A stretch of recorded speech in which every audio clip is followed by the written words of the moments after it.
What's up, guys? Welcome back. Thank you for being here. Another episode of MMA After Dark. Thank you for joining me again. I'm your host, Paul. Special Saturday edition of MMA After Dark. No fights, unfortunately. No UFC events happening today. So we're going to talk about an upcoming fight in the summer. In my mind, the crown jewel event of the summer that will wrap up summertime as we get into August.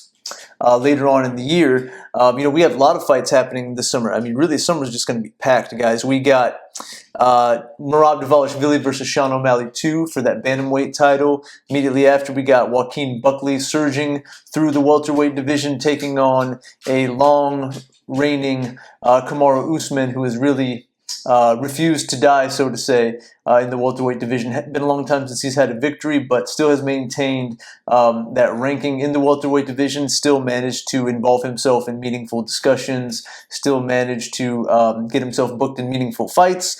So we got that coming up also, and then we have Jamal Hill versus Khalil Roundtree after that. That's going to be a fun one. And of course, how can we forget International Fight Week, June 28th, when Charles Oliveira takes on Ilia Topuria for now the vacant lightweight title. Man, that's going to be a fun one, and some great fights on that card as well. But really, the one I want to talk about today is Max Holloway versus Dustin Poirier, Part 3. By all accounts, it's going to be Dustin Poirier's last fight in the UFC. He's made it clear that this will be his last dance. And of course, what a better dance partner than the always exciting Max Holloway, who is making his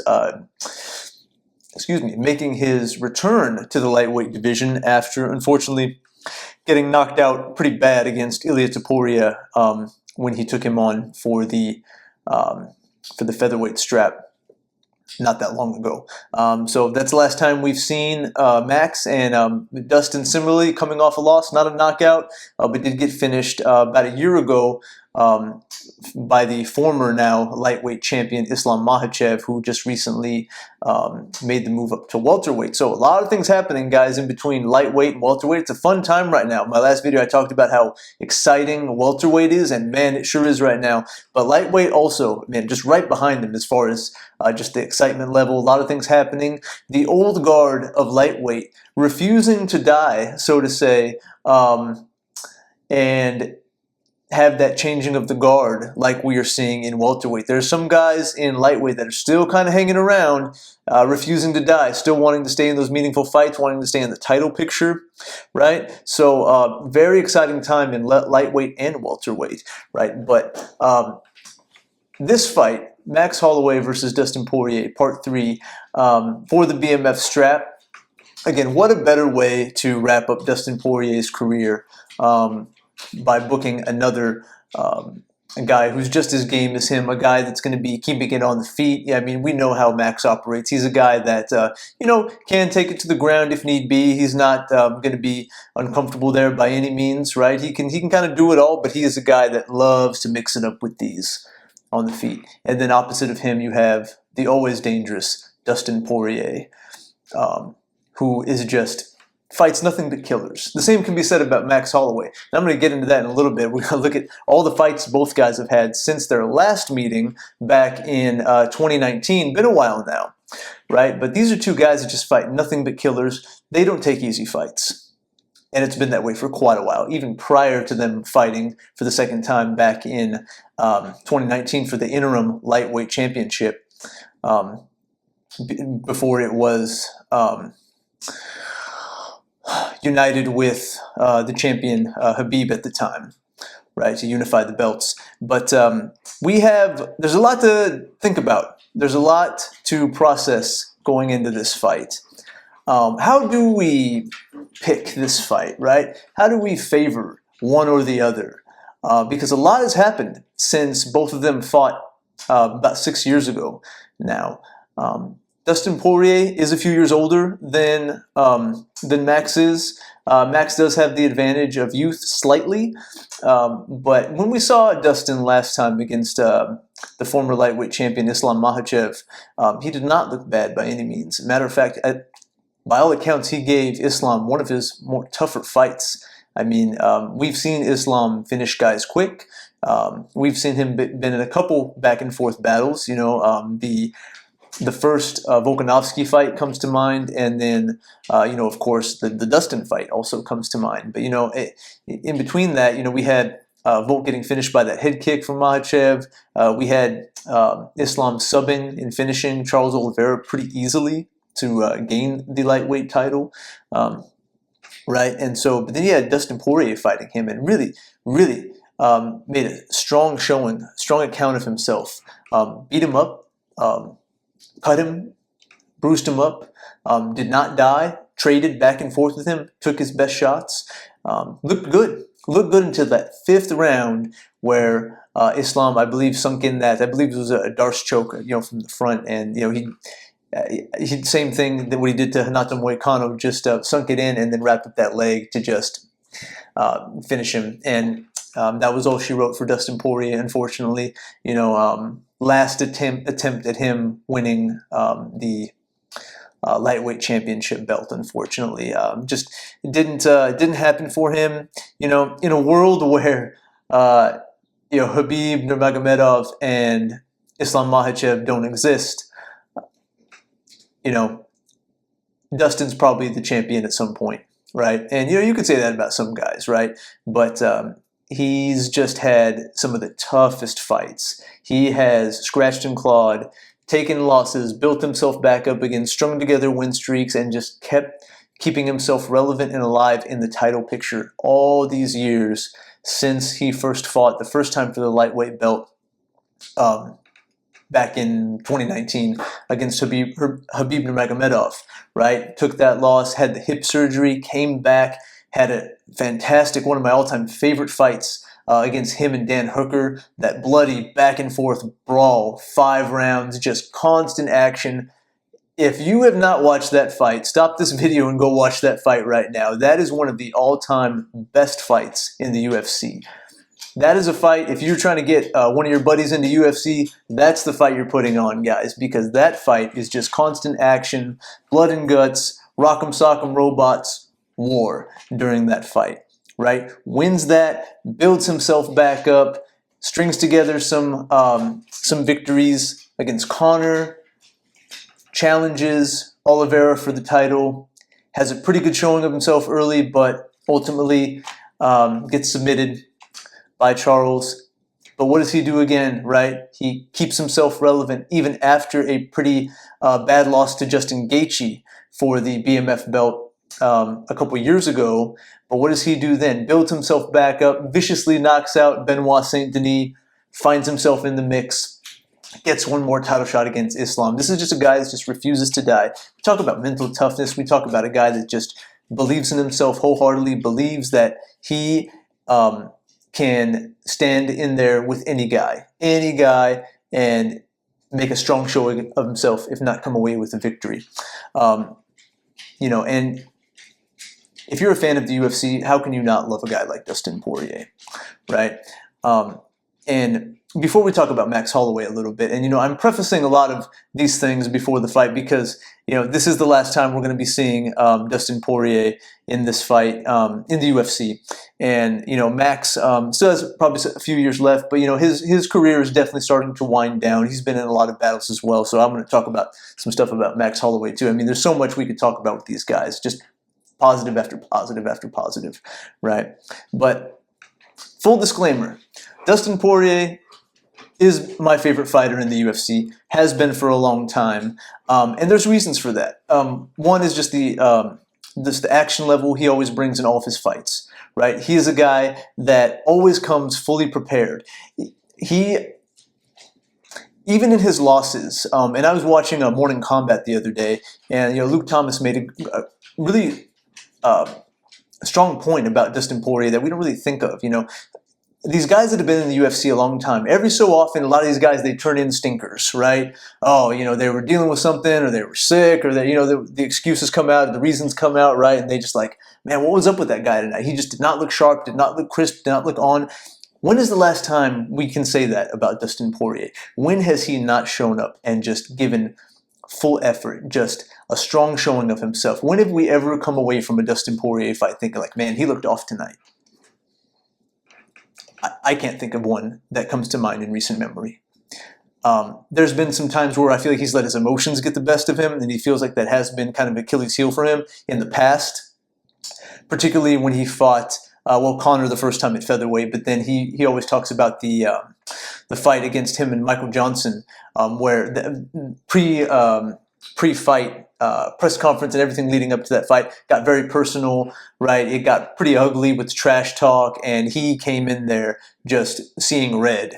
And you don't usually see that from Dustin. He's a guy that even in the Conor fights, just really just kept it cool, believed in his own ability, didn't feel like, man, I need to go in there and just knock this guy's head off, right? Just patient, methodical, tactical, right?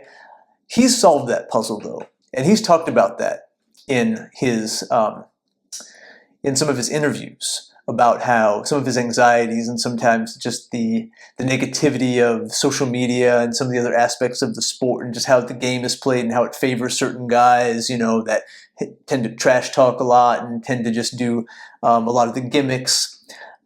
He's talked about his frustrations with that, right? But I feel like after those Conor fights, he really developed a stronger sense of self-belief, a stronger sense of his ability to just kind of tune out the noise, so to say, not pay attention to social media, not pay attention to what people are saying about him in the media, right? And just fully believe in his own abilities. And after those Conor fights, man, he just was embraced on another level by the fans, by the media, and honestly by the UFC. He became mentioned in some of the same conversations as some of the all-time greats because he is an all-time great, in fairness to him. And so he deserves all the accolades. But one of the biggest reasons why Dustin Poirier is my favorite fighter, and has been for a long time, is because when we look at particularly a lot of the American fighters, and the American fighters that make it into the top 10, find themselves in the championship picture, just continue to keep themselves relevant, many of them have very strong backgrounds in college wrestling or could be Olympics, whatever it might be, right? They were touted as sometimes, not always, but sometimes the next big thing, or at minimum they had a foot in the door because of their college wrestling accolades, or being an All-American, state champion, national, like whatever it might be, right? And so the UFC kind of has their eyes on guys like that to try to create this pipeline to bring in the next like American superstars, right? That was not Dustin Poirier. And it never was. This is a guy that comes from the streets of Lafayette, did not come from a wealthy, well-to-do family. This was a guy that was getting in all kinds of trouble at a young age. Really, his trajectory in life was not looking great. College, by all accounts, was not an option for him. He was not a guy that, just had that good trajectory looking, okay, high school, college, do wrestling, right, and kind of see what goes from there. He was a guy that struggled. He was a guy that struggled and fought literally and figuratively to keep himself alive, to survive. He talks about that a lot from when he first met his wife, his now wife, and about just how tough their times were, and about how he just struggled all the way around, struggled to provide for himself, struggled to accomplish his dream of making it as an MMA fighter, right? He scratched and clawed through the regional scene, and then eventually made his way into the UFC as a featherweight, as a pretty strong prospect, actually. But he was not a guy that they could just, we're just going to pluck this guy out of college wrestling. Oh, he's state champion. He's, NCAA All-American. Oh, he's, national champion, right? Oh, so we got our eyes on these guys. We're going to plop them into UFC or plop them into the Contender Series, whatever, and, just kind of see how it goes. Because those guys do have a leg up in that sense. But that was not Dustin.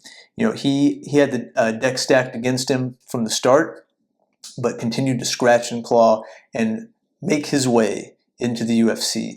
The same can be said about other guys as well. I think of like a guy like Bobby Green, right? Same kind of thing. Guy had to kind of scratch and claw his way through the regional scene, keep himself alive. Not a prospect that was looked at from college that they just moved over and had their eyes on to develop and build up as a superstar. But so then what happens when Dustin gets into the UFC? He makes a strong showing of himself at featherweight, has some tough losses here and there, Korean Zombie, but then, he became a highlight for Conor McGregor when he was on his just historic surge.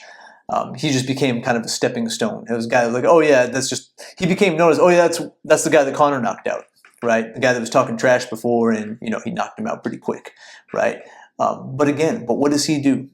He scratches and claws and finds a way to build himself back up, string together some win streaks, keeps himself alive, makes his move to lightweight, has his best years. And the rest has already been said, right? I've talked about the win streaks, I've talked about his losses, I've talked about how just his ability to scratch and claw and just keep fighting and keeping himself alive. When he did not have those credentials that some of the other American fighters have. You think of guys like Justin Gaethje, Michael Chandler, guys like that, right? Those guys that had those college accolades. So they kind of had that leg up going into the UFC or, to major MMA in general, right? He just didn't have that. So he kind of is an outlier in that sense. He always kind of has been. And so, when you got a guy like that, you just got to admire it. You got to admire his grit, his toughness, his determination, and his ability to just be so close to reaching lightweight gold. Of course, did win the interim strap back in 2019. But, what more can you say about Dustin Poirier, right? I don't know how you can be a fan of UFC and also not be, or at least respect Dustin Poirier. He's going to go in the Hall of Fame. He's a guy that's deserving of all the love and praise in the world. So, that needed to be said before we get into the actual fights. And, then the same can be said about Max Holloway when we look at, these guys that have kind of built themselves up from nothing, so to say, right? And just kind of made a path for themselves, right? Some guys, the path was kind of laid out before them, so to say, and some guys had to make their own path. Max Holloway is another one of those guys. Just continued to find himself in meaningful fights. He was a guy that came in the UFC at a very young age. If you look at their first fight, he looked like a baby. He really did. He looked like a high school kid. Still was growing into his man body, so to say, right? And it took him some time. It took him some time to develop into the Max Holloway we've come to know and love. But man, has he arrived in a big way. And has arrived in a big way for a long time now. And, I can sit here and list all of the incredible, crazy action fights he's been in. If you're a fan of the UFC, you know them. So, point being, both these guys are deserving of all the respect in the world. I love this matchmaking for both of them. And again, guys, these are guys that just, don't take tough fights. Or I'm sorry, excuse me, don't take easy fights, right? They don't know how to take anything other than tough fights. So, I want to talk about the last time they fought and what has happened since then. Okay, so since Max and Dustin fought the second time, April 13th, 2019, let's look at Max Holloway's fight since then. Immediately following, Frankie Edgar, Alex Volkanovski again, Calvin Kattar, Yair Rodriguez, Alex Volkanovski again, Arnold Allen, Korean Zombie, Justin Gaethje, Ilia Topuria. Dustin Poirier's fights since they fought previous: Khabib Nurmagomedov, Dan Hooker, Conor McGregor again, Charles Oliveira, Michael Chandler, Justin Gaethje, Benoit Saint-Denis, and Islam Makhachev. I mean, are there any guys that have fought that caliber of fighter consistently over and over and over and over? I mean, those are a who's who of just absolute killers, all of them. So now we move into the third fight, right? And when we look back in their previous fight, there are some similarities as we look into what could possibly happen in this next fight. I will say that Max will have the advantage in youth, but I think that when we look back at all the battles that Max has been in, I do think he has taken a little bit more damage accumulatively than Dustin Poirier has in his fights throughout his career. Max has been in a lot of 5-round battles, so has Dustin, but I think that accumulatively Max just has a lot of miles on his chin, and that's not to say I'm picking Dustin, full disclaimer. I don't know who I'm going to pick yet. This is actually a tough one to pick for me. When we look back at the previous fight, the power discrepancy was very evident. I remember in the first round, there's a feeling out process they were both going through. They're both moving, feinting, throwing some little show me jabs and everything. And I remember the first big power shot Dustin hit Max with just blew him back against the fence. And you could see it on Max's face that he was visually kind of like, whoa, okay, I'm not in featherweight anymore. This guy's got something a little extra. And that was really the story of the fight. Max was able to survive, and there was some rounds more than others where he was able to start peppering that jab a little more, and you could really tell that Max had a game plan of winning by volume and not so much power. I mean, although Max does carry power, we don't think of him as a guy that just carries tremendous power, right? Like a one-shot, one-and-done kind of thing. He's a guy that will throw volume and then eventually finish you once he's just worn you down, worn you down, worn you down. But Dustin, being such a strong technical boxer and striker, it was just too much for Max. It was just too much for him during that last fight. Dustin was able to land just too many power shots and really beat him up pretty bad. All three judges had it 49-46, unanimous decision for Dustin. And when I was looking at the stats, I had to pull them back up because it's been so long. Guys, in that fight, they combined for almost 900 total strikes, if not a little bit over. If I'm doing the math in my head a little bit. But around, if not over, 900 total strikes combined. From rounds 1 to 5, Max Holloway landed 181 out of 446 significant strikes, and while Dustin landed 178 of 381 significant strikes. Headshots, 141 of 394 for Max Holloway. Dustin, 153 of 349 to the head. To the body, Max, 39 of 50, 18 of 24 for Dustin. Dustin landed some good leg kicks, 7 of 8. Max only 1 of 2. Strikes from distance, 167 out of 425 for Max. From striking from distance, 165 out of 365. Clinch strikes, 13 of 16 for Dustin and 14 of 21 for Max. I don't see any reason why this fight isn't going to be just as heavy of a banger as the first one. You could also argue that Dustin now being 36, we might see a slight step back in his game. It has been over a year since we've seen him against Islam. Is this going to be the fight where we see a big drop-off? I certainly hope not. And you have to think that this being Dustin's last fight, that he is going to come in just fully prepared to give every little ounce and inch left of everything he has left in order to secure a victory. That being said, I think back to Max's last fight at lightweight when he fought Justin Gaethje at UFC 300. I remember going into that fight, I very confidently picked Justin Gaethje. And my rationale for that had a lot to do with when Max fought Dustin the second time, back in 2019, their last fight previous. You could see a visible size difference between Max and Dustin during that fight, and it showed in that fight. The power discrepancy was very evident, as I previously mentioned.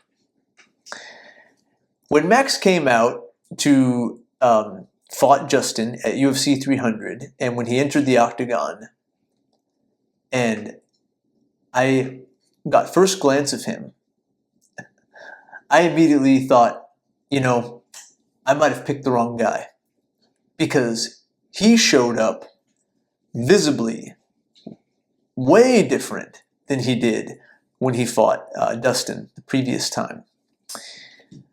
You could tell he took that move up to lightweight very serious, and this time trained and prepared and moved up, built his weight and strength up appropriately this time, because he looked like an elevated version of himself physically. And of course, in the fight itself, we all know the result. Knocked Justin Gaethje out in the final moments of the 5th round. The famous pointing to the ground moment, stand and bang, knocked out Justin Gaethje. But he looked like a natural lightweight. In the fight against Dustin back in 2019, he still very much looked like a featherweight. He looked like the Max that we saw in every previous featherweight fight. And then we see Dustin, who comes in looking like Dustin, right? I have to assume that Max, having now gone back to featherweight, getting knocked out against Poirier, now going back up to lightweight, and has made it clear that that's going to be his home moving forward, is going to be lightweight. I have to think that he is going to show up in a similar fashion that he did in UFC 300. If that is the case, it's going to be a very, very, very close fight. I don't see this one ending early. I don't see either guy getting a finish, maybe until at least the 4th or 5th round, even if there is a finish. But that's what we want, right? We want to see that version of Max that fought Justin Gaethje, right? I mean, I don't know that we've ever seen Max look better. And that's saying a lot. I mean, he's turned in some amazing performances over his career. But that night at UFC 300, when he fought Justin Gaethje and just did whatever he wanted to him. Yeah, Justin landed some good shots on him from time to time, but by and large, that was Max's fight, 1st round to 5th round. Justin Gaethje's Justin Gaethje. He's tough as can be. Of course, he stuck around, took the heavy shots, took having his nose broken, still managed to survive, and still agreed to meet him in the middle in those final seconds. What can you say about Justin Gaethje that hasn't already been said, right? So this is an intriguing fight. What is concerning for both guys is that they're both coming off of losses, right? So how do we calibrate that in terms of what that means for them coming into this fight, right? We have Dustin, who was coming off the loss of Makhachev, who got finished in the 5th round. And then we have Max coming in, who viciously got knocked out against Ilia Topuria pretty recently. And that was a bad knockout. It was. Granted, though, that was at featherweight, having gone up to lightweight and then gone back down to featherweight, which I wasn't a fan of to begin with. I thought that would present some problems to him, just that move, that back and forth move alone. How much of it did it factor into his loss? Who knows, right? But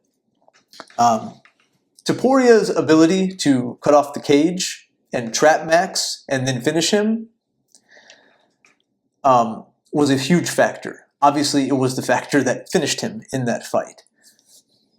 So going into this fight, Max is going to have to definitely continue to use volume to attack Dustin. He's going to have to pick and choose when he exchanges with him in the pocket, because we know Dustin does some nasty work in the pocket, in the clinch. He can throw elbows, he can throw knees, he can pretty much do it all on the feet, right? As can Max. And while the move up to lightweight will probably help Max in terms of carrying more power than he has at featherweight, you still got to give the slight advantage to power for Dustin, right? Now Dustin at 36, though, coming off of that loss, what version do we get? As I previously said, you know he's going to give. It's not going to be because of a lack of effort, right? If we do see a step back, it could purely just be the miles catching up to him at 36 now. But let's hope that Dustin has one more great performance left in him, right? Max is going to have to stick and move and continue to circle and continue to keep Dustin moving. Because if Dustin traps him, that could also present him some big problems, just like it did against Ilia Topuria. And while the term best boxer in UFC that's been thrown out a lot by a lot of different guys, Max has said it, Dustin has said it, right? Both of those guys are top 3. You know, if you want to say one is one over the other, okay, you're not going to hear any arguments from me. But Dustin is trained by a guy named Dia Davis, who does not get enough credit for developing and coaching Dustin into the striker that he is from a boxing perspective. Dustin has some of the crispest boxing and some of the most pure boxing in the UFC. His head movement is fantastic. His ability to stay defensively sound while still throwing meaningful, powerful shots is world class. And the same can also be said about Max. But with that power advantage that Dustin is going to have, he is going to attempt to, again, back him down, trap him, land those heavy power shots, and eventually probably work a finish. Both guys have shown to have tremendous cardio, so that's going to be great. We haven't seen either guy, has a reputation of fading in the later rounds. These are guys that can hang in there and bang and bang and bang and still continue to go in those championship rounds, 3rd, 4th, 5th rounds. So this is going to be an exciting fight. I do think Max's path to victory does lie with the volume and the movement. He is going to have to continue to move from rounds 1 to 5, which we know he can do because we've seen him do that before. He's going to have to be selective about when he engages with Dustin with the power shots, but he does have that ability to wear guys down with that reach and with that ability to just continue working that jab and continue working in those kicks. He can absolutely break you down over time and just demoralize you. We've seen it time and time again. We've seen it in the Arnold Allen fight. We saw it when he fought Calvin Kattar, and the list goes on. But Dustin carries some serious power in those hands. I remember there was a Q&A on X not that long ago where Michael Chandler was on a flight, and he said, on a flight, ask me anything, right? One guy asked, who's the hardest puncher you've ever fought? Quickly responded, DP.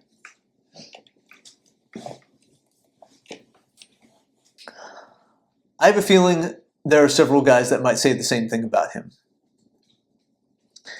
So this is an absolute tremendous way to wrap up the summer. Will Dustin get that strap, the BMF strap? Now, is it the same as the lightweight championship strap? Of course not. We know that, right? But wouldn't it be cool to see Dustin ride off into the sunset with that BMF belt? The same hand? I don't think there's going to be too many people rooting against Max Holloway. Who's going to win, guys? Drop a comment below. Tell me who you think is going to win. Who takes this? What are their paths to victory, right? Does one guy get an early finish? Do we get a late finish by one guy? Do we get the 5th round, final few seconds, meet in the middle? That'd be pretty cool if we got that. I'm anticipating a back and forth war. We know this fight is not going to see much action on the ground. One more final point I'd like to make before wrapping up. I do think now with Dustin at a age where we see a slight dip and decline in performances from some guys, I do think it would be smart of Dustin to mix in at least the threat of the takedown from time to time. Does that mean he should be looking to grapple first? Absolutely not. And we know he's not going to do that. He's not a grapple first guy, right? But I do think with Max still being at 33 and still probably being as fast as he still is, I do think that could present some problems for Dustin. So if Dustin is counting on just standing and banging with him for 5 rounds and not at least showing him the threat of a takedown at 36, I'm going to give a slight advantage to Max. I think Dustin is going to have to mix up some other elements of his game, at least show the threat of it. Is he going to get Max to the ground? Probably not. Max has tremendous takedown defense. He's a guy that, even when taken down, gets back up quick. But Dustin needs to give him some other looks of some other threats, because I feel like if Max goes into this knowing and expecting that, well, hey, this is going to be a straight boxing match, 1-5, I can stick and move, dance around, pepper him with the jab. He's got some age on him now. He's not going to be able to keep up with the speed. I do think we might see Max getting his hand raised at the end. I think Dustin needs to make sure he leaves no box unchecked in this fight, even if it's just showing a threat. And even if it's not successful, give him a look. Make him think. Is he about to try for a takedown? Is he about to snatch a single leg? Is he about to shoot in for a double against the fence, clinch with me? Whatever it might be, right? But if this is going to be just a boxing affair, I do give a slight advantage to Max. But I have a feeling Dustin might have a couple surprises for us in this fight as well. As I said again, guys, I would love to hear your thoughts on the fight. Who do you think is going to win? Who is going to walk away with that BMF strap? Is it going to be Dustin in his final fight, or is it going to be Max retaining it? Thanks so much for watching, guys. Thanks so much for joining me. Like and subscribe. Enjoy your Saturday. Take care.